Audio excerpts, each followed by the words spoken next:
Bonjour à vous les intermouettes et bienvenue dans ce nouvel épisode de Techniquement ce qu'il faut savoir. C'est l'un des théorèmes mathématiques les plus connus, à l'énoncé très simple, mais aux conséquences tentaculaires. Bien que des tablettes d'argile sumériennes vieilles de plus de 4000 ans donnent des méthodes de calcul pour sa résolution, c'est au philosophe grec Pythagore de Samos qu'il est de nos jours associé. Cette propriété a été découverte indépendamment chez toutes les civilisations, ce qui montre son importance capitale d'un point de vue pratique, ce que nous allons voir dans quelques instants. Au cas où vous ne l'auriez pas déjà compris, avec le titre de la vidéo et l'introduction, nous allons parler ici du théorème de Pythagore. Mais le théorème de Pythagore, qu'est-ce que c'est au juste ? Eh bien c'est un théorème mathématique liant entre elles les longueurs des côtés d'un type de triangle précis. Car le théorème de Pythagore ne s'applique qu'au seul triangle rectangle, c'est-à-dire au triangle possédant un angle dont la mesure est égale à 90 degrés. Dans un triangle rectangle ABC, le côté opposé à l'angle droit, ici AC, est nommé l'hypoténuse et est plus long que les deux autres côtés du triangle. Mais quelle information nous donne concrètement le théorème de Pythagore sur les longueurs des segments AB, BC et CA ?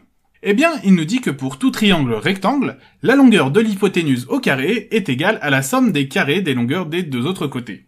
Appliqué à ce triangle ABC rectangle en B, nous obtenons donc en termes plus mathématiques, AC carré est égal à AB carré plus BC carré. Cela n'est en soi pas extrêmement compliqué, bien que l'on puisse à juste titre trouver que cela l'est déjà bien assez pour calculer une simple longueur qu'il suffirait de mesurer. Même si cette propriété est connue depuis l'aube des civilisations, la plus vieille trace écrite d'une démonstration de cette dernière date de 300 avant Jésus-Christ et est l'œuvre du mathématicien Euclide.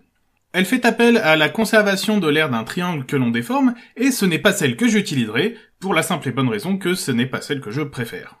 Je l'expliquerai peut-être dans un autre épisode, mais celle que nous allons voir est plutôt simple et élégante et se base sur des calculs d'aire et les comparaisons de ces dernières, tout comme le fait la démonstration d'Euclide. Pour effectuer correctement cette démonstration, nous avons besoin, bien sûr, pour commencer, d'un triangle rectangle. Ce dernier est un triangle rectangle tout ce qu'il y a de plus banal, dont nous ne préciserons aucune mesure afin de ne pas oublier que ce triangle n'est qu'une représentation des triangles rectangles de manière générale. Les longueurs seront donc appelées avec des lettres minuscules A, B et C, et les deux angles du triangle adjacent à l'hypoténuse seront eux nommés alpha et bêta. Nous allons effectuer encore deux opérations indispensables à notre démonstration.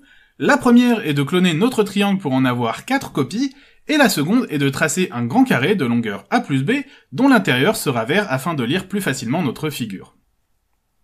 Passons maintenant à la première étape de notre démonstration.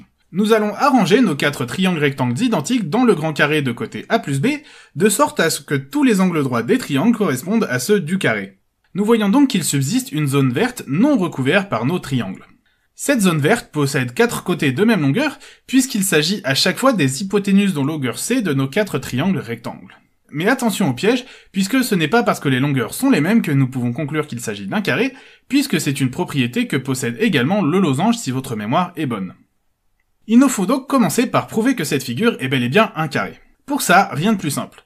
Nous savons que dans un triangle quel qu'il soit, la somme des angles est toujours égale à 180 degrés. Or, comme nous sommes dans un triangle rectangle, ce dernier possède déjà un angle droit de 90 degrés, ce qui implique que la somme des angles alpha et bêta est égale à 90 degrés.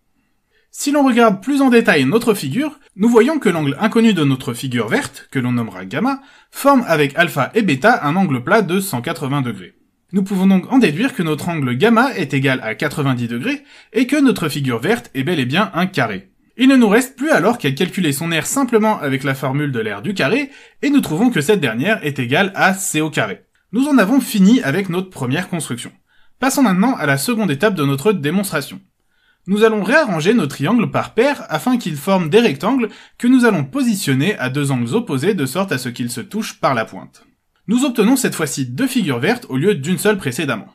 Connaissant les angles de nos rectangles, et les angles plats de notre figure, nous pouvons en déduire que ces deux figures vertes possèdent des angles droits également, et comme elles possèdent de plus des côtés de même longueur, nous avons là encore affaire à des carrés.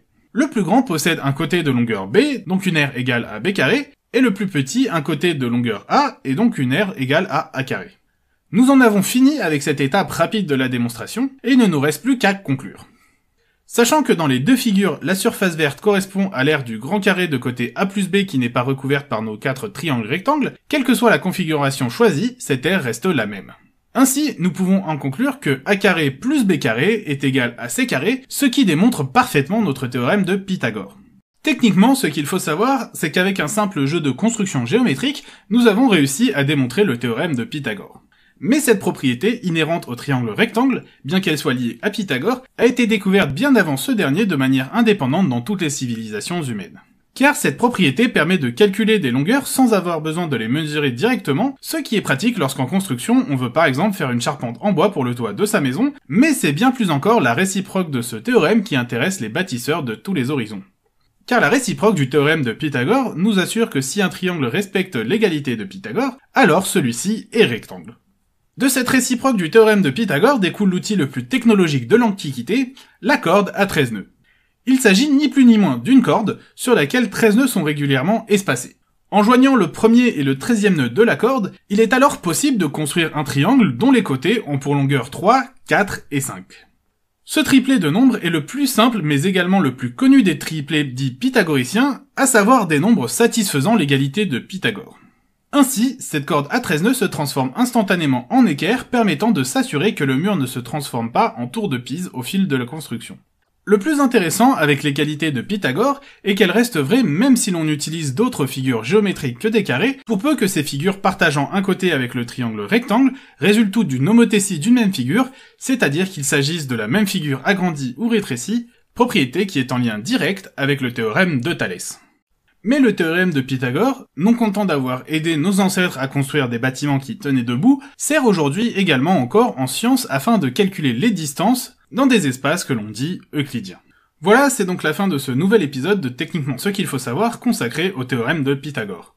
Comme d'habitude, je vous invite à partager ma vidéo, à la commenter, mais également à la liker afin d'améliorer le référencement de la chaîne. Vous avez également la possibilité de me suivre sur les réseaux sociaux où vous serez informé des épisodes à venir, et vous pouvez bien entendu me proposer des sujets que vous aimeriez voir traités ici. Bien sûr, si ce n'est pas déjà fait, je vous invite à vous abonner et à cliquer sur la cloche afin d'être informé des nouvelles vidéos et de ne rien rater de l'actualité de la chaîne. Je vous dis en tout cas à bientôt pour un nouvel épisode de Techniquement ce qu'il faut savoir.